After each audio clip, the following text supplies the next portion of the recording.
Hi guys, so I decided to do a weekly video to kind of keep track of my pregnancy. I should have done this earlier because I am 21 weeks now, but it's been so hectic and busy, and I thought, you know what, I want to do this so that I kind of have record of it, so I can kind of talk about how things are going throughout the pregnancy.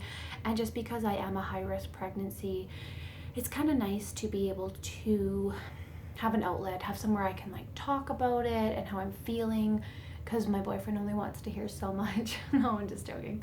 But I'll give you like a little introduction to my pregnancy, I guess. So far, I am 21 weeks as of Thursday, and I am pregnant with monodi girls, so identical baby girls. And the issues this pregnancy so far have been on their growth, fluid, things like that.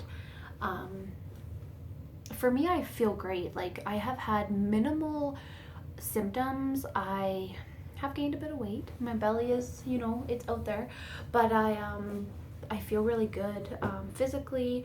I think the emotional strain of making sure that they're going to be okay and there's nothing I can do about it is what makes it really hard, and trying not to stress and to just take it one appointment at a time is really hard, and it really weighs on you because you want to protect them even though they're not here yet. I just feel like, what can I do? How can I help to make sure they're growing properly or that they have enough fluid?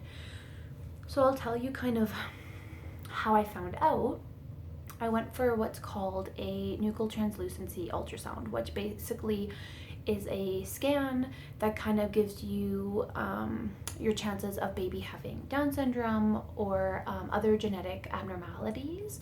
And my scan was fine, but they did see that there's two in there. So I was about 12 weeks along when I found out, and I was very happy and shocked and all of those feelings.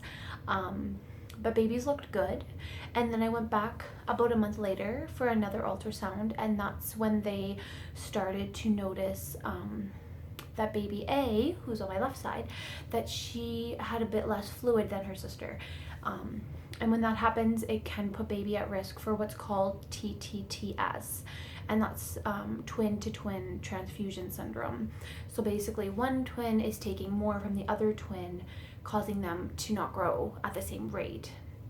So baby A's fluid was about 2.7, and baby B's was about 6.7, I want to say, close to that. So that was something they wanted to monitor. So I went back again. I think I had 3 ultrasounds that week. Like, the hospitals out here are great, and they really do monitor you properly, make sure everything's good.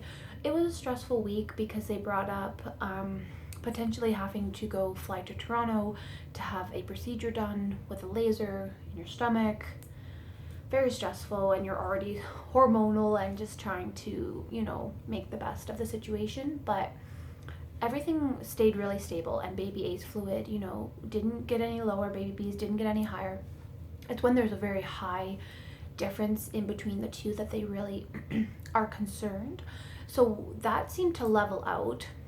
And then comes another issue with twins, is what's called selective intrauterine growth restriction, SIRG. So baby A, her umbilical cord is attached to the very end of my placenta, and it actually goes through the membrane first, which is causing her to get less from the placenta, I guess. Oh, I just felt one.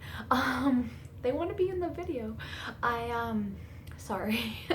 So with that, she's smaller, so she's always been a little bit smaller than baby B. And then they mentioned that they could do this procedure where basically they disconnect baby A altogether and abort her so that she does not cause any complications for baby B. And now that just, it's hard to even talk about, because hearing that you may have to sacrifice one of your babies for the other is just very overwhelming, and nobody wants to make that choice. So I left it, and I went back for another check, and baby A was growing, baby B was growing. Baby A went from 5 to 8 ounces, and baby B went from 7 to 11. And then I just went for another check today, 2 weeks after, and I'm at 21 weeks. Baby A is now 11 and baby B is 15. So they're growing great. Now they also need to check the blood flow from the umbilical cord to make sure that it's never absent or that it's not reverse flow. There's a lot of things that I'm still learning. I don't know like everything about it, but their flow looks great.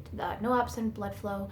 I've had a couple echoes, their hearts look good, so everything seemed to be great. And I was like, yes, finally, like a positive appointment. And then I find out today that now baby A's fluid has dropped quite a bit. So she's now at 1.7.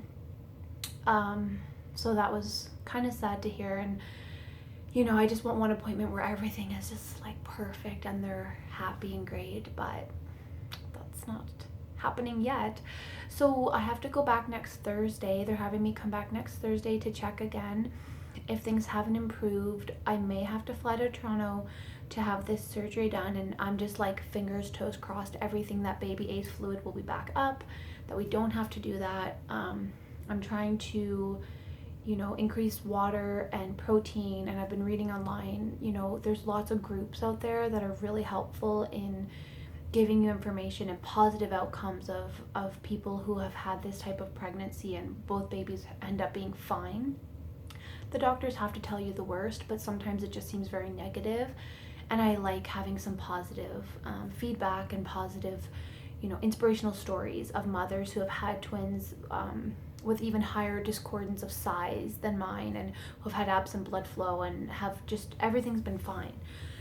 So that's a little bit of where I'm at right now. I just need to wait until Thursday and just pray that, you know, both girls are doing fine, and then I can kind of give you guys an update on how that appointment went.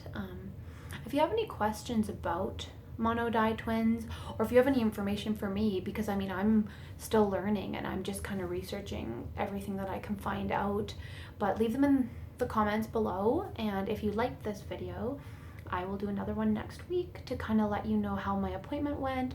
And I really want to do some on like the nursery, and I want to talk about, you know, my weight gain and cravings and just everything about this pregnancy, so I have it for me and to show the girls when they're older, and they'll just think that I'm so lame, but I'm okay with that because they're stressing me out, so I need something to like relax me, and I can't have wine. So that's pretty much it for now, and I hope everyone has a great weekend, and I'll see you guys next week. Bye.